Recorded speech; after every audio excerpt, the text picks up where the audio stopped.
9월 넷째 주 다나와 알짜 뉴스입니다. 이번 주엔 세계 최대의 사진 전시회 포토키나와 가을을 맞아 전자책 이북 소식, 그리고 9월 인기 제품 순위까지 짚어드립니다. 먼저 한 주간의 소식부터 살펴보시죠. 낸드 플래시 메모리 가격이 9월에도 급락하며 1년 이상 하락세를 유지하고 있습니다. 디램 역시 업계의 감산과 설비 투자 축소에도 불구하고 반등에 실패하며 역대 최저 기록을 경신하고 있습니다. 하지만 디램과 낸드 플래시 부문 세계 1위인 삼성전자가 물량을 줄이지 않으면서 메모리 반도체 가격 침체는 당분간 이어질 것으로 예상됩니다. 구글의 웹브라우저 크롬이 이용자 관련 정보를 자동 추적할 수 있는 아이디 추적 기능을 갖춘 것으로 알려져 논란이 일고 있습니다.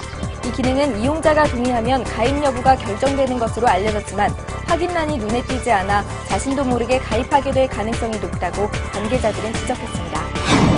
하이닉스 반도체가 패키지용 기판을 기존의 한 면이 아닌 양면으로 생산할 수 있는 신개념 기술을 개발했습니다.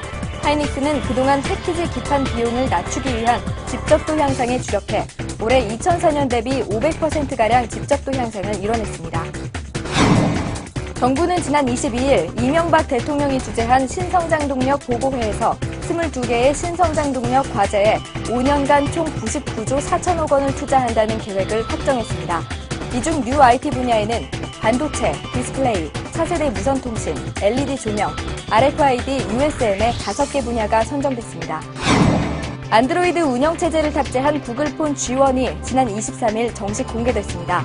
외신들은 G1폰이 대형 터치스크린이 장착돼 애플의 아이폰과 비슷한 모습이라고 전했습니다. 구글의 G1폰은 다음 달 22일 미국을 시작으로 판매가 시작되는데 2년 약정 기준으로 $179의 가격이 책정됐습니다. 디지털 큐브가 내년 3월에 PMP 형태의 휴대전화를 출시한다고 발표했습니다. 이는 텔슨과의 합병으로 텔슨이 해외 휴대폰 시장을 공략하고 있다는 기술력에서 기인한 것으로 분석되는데요. 70에서 80만 원대에 판매될 예정이라고 밝혔습니다.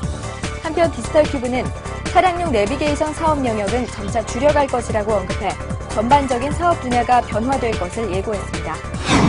다음 달부터 공무원들이 행정망을 통해 주요 포털 등 상용 이메일 사이트에 접속하는 것이 원천 차단됩니다. 이번 조치는 공직자 이메일 통합 규정에 관한 국가 사이버 안전관리 규정에 따른 것으로 정보 유출과 해킹 방지를 위해서라고 밝혔는데요. 정부의 입장에도 불구하고 과잉 통제라는 의견이 적지 않아 논란이 계속되고 있습니다. 삼성전자와 LG전자가 저가형 미니 노트북 시장 진출 계획을 보이고 있어 향후 경쟁이 예고되고 있습니다. 삼성전자는 지난 21일 10.2인치의 미니 노트북을 69만 원에 내놓았으며 LG전자도 이달 말 국내 시장에 넷북을 출시할 예정이라고 비공식적 경로를 통해 밝혔습니다. 최근 오픈마켓 등에서 짝퉁 메모리 카드와 비프 메모리 카드가 저렴한 가격으로 판매되면서 소비자 피해가 늘어가고 있습니다. 이들 회사는 일정 기간이 지나면 사라져버리는 경우가 많고 사후 관리를 받을 수 없어 구입 시 정품 홀로그램 스티커 등을 잘 확인하고 구입해야 합니다. 요즘 인터넷 업계의 최대 화두로 위젯이 떠오르고 있습니다. 국내에서도 주요 포털들이 PC 화면에서 사용하는 데스크탑 위젯 서비스를 잇따라 내놓고 있는 가운데 이동통신사와 모바일 플랫폼 업체들도 이른바 나만의 대기 화면 서비스인 모바일 위젯을 선보이며 시장 공략을 시작했습니다. 하지만 비싼 데이터 통화료와 정보 이용료를 먼저 해결해야 한다는 지적도 함께 나오고 있습니다. 애플이 3G 아이폰의 부속품으로 지급됐던 컴팩트 USB형 전원 어댑터를 감전 위험성 때문에 리콜 조치할 것이라고 밝혔습니다. 아직 인체 감전 사고는 발생하지 않았으나 새롭게 설계된 전원 어댑터를 무상으로 교환해줄 방침입니다. 기아자동차의 소울이 지난 22일 발표회를 갖고 본격적인 판매에 들어갔습니다.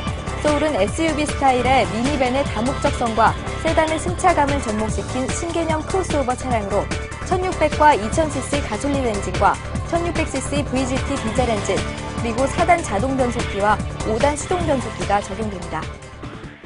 세계적인 사진 관련 전시회인 포토키나가 개막했습니다. 이 소식을 차주경 기자가 전해드립니다. 세계 최대의 사진, 이미지 관련 전시회 포토키나가 독일 쾰른에서 열렸습니다. 이번 행사에서는 캐논, 니콘, 소니에서 35mm 풀프레임 DSLR 카메라를 발표한 것을 비롯해 올림푸스, 파나소닉의 마이크로 포서즈, 라이카의 새로운 DSLR 카메라 S2 등 다양한 신제품이 발표되었습니다. 토키나, 시그마, 칼자이스 등 교화식 렌즈 제조사들도 신제품을 선보였습니다. 또한 코닥과 후지필름의 새로운 CCD, 어도비 시스템즈의 포토샵 CS4, 프레텍의 100GB 컴팩트 플래시 메모리 등 디지털 카메라 관련 신기술을 선보인 제조사들도 있었습니다.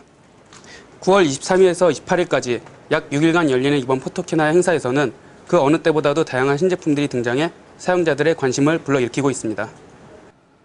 가을은 독서의 계절이죠. 이런 가을을 맞아 IT 기기로 책을 읽는 이북 마니아들이 늘고 있습니다. 요즘은 전자책을 부가 기능으로 가지고 있는 다양한 컨버전스 제품들도 인기를 끌고 있는데요.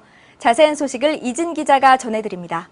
이북 기능을 지원하는 단말기의 종류가 크게 늘고 있습니다. 휴대폰이나 PMP에서만 이용할 수 있던 이 기능은 전자사전이나 MP3 플레이어, 내비게이션 등으로 사용 가능 모델이 크게 확장되었습니다. 이로 인해 대중교통이나 공원, 자동차 등에서 이북으로 책을 읽는 인구가 크게 늘고 있습니다.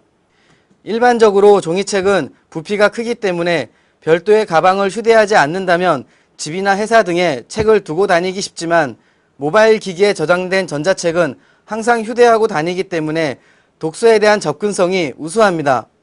특히 이북용으로 판매되는 전자책 파일은 텍스트로 이루어져 있어 파일의 용량이 크지 않기 때문에 다양한 서적을 하나의 단말기에 넣어 다닐 수 있고 필요에 따라 원하는 것을 선택할 수 있어 편리합니다. 콘텐츠 가격도 종이책의 정가보다 저렴한 3,000원에서 6,000원 정도의 수준이기 때문에 다운로드 받아보기에 큰 부담이 없습니다. 물론 책을 읽는 단말기 액정의 화면이 너무 작아 불편하다는 이들도 있지만 3인치 이상의 액정을 갖춘 제품의 출시가 점차 일반화되고 있는 상황이기 때문에 스타일이 맞지 않는다고 외면하던 이들도 점차 이북 이용에 동참할 것으로 예상됩니다. 또한 유명 성우들이 직접 읽어주는 MP3 파일 형태의 이북도 등장해 독서를 좋아하는 이들이 더욱 늘어날 것으로 전망됩니다.